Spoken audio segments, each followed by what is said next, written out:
What's up, guys? So this weekend had a lesson that I wanted to share with you guys. It was something that's been in my subconscious that I hadn't really articulated, but I'm working with some clients that are in a particular industry, and they were going after, or actually we're going after some specific deals in their industry. And so when you have a kind of a list of targets that you're going after, you want to be careful about how you approach the sellers of those businesses, because you don't have that many options. So if you piss somebody off and they don't want to work with you, that can be a game ender for being able to eventually close them.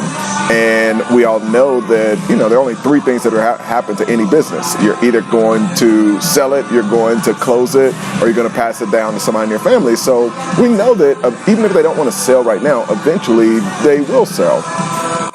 And we just want to be the people that are there. And the concept that I ended up explaining to them was that you have three types of referrals. You have a positive referral, a neutral referral, and a negative referral.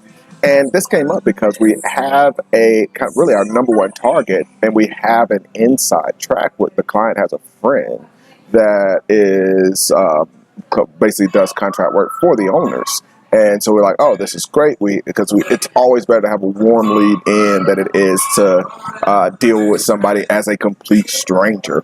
So what we did was reach out to the contractor or his friend. I had him message her and basically say, hey, we'd love to get in contact with him. Maybe eventually he wants to sell, and we'd be interested in being the potential buyers.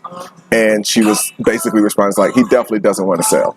And it's like, okay, that's totally fine. We know he doesn't want to sell now. We'd love to just talk to him about it. And then the next response was something like, well, he likes his privacy. He doesn't want to talk to people. And, my client's like, well, I'm friends with this girl. So I know that, this is very odd behavior. But he continued, and I told him, like, we can't use her. We can't use her as a referral. And we need to make sure that she doesn't talk to the guy at all, because that's what you call a negative lead in. It could be something like, hey, I know you're not interested in meeting people like this, but they really want to talk to you. And, it's just those kinds of things. When you have a lead in like that, it's not worth having. It will kill the deal before you're even started. At the very least, what you're looking for is a neutral referral, which is way better. But obviously, what the goal is a positive referral. So be careful of that when you're trying to get a lead in. And this is also the same even when it comes to brokers. Now, these are off-market deals, so we're not dealing with brokers.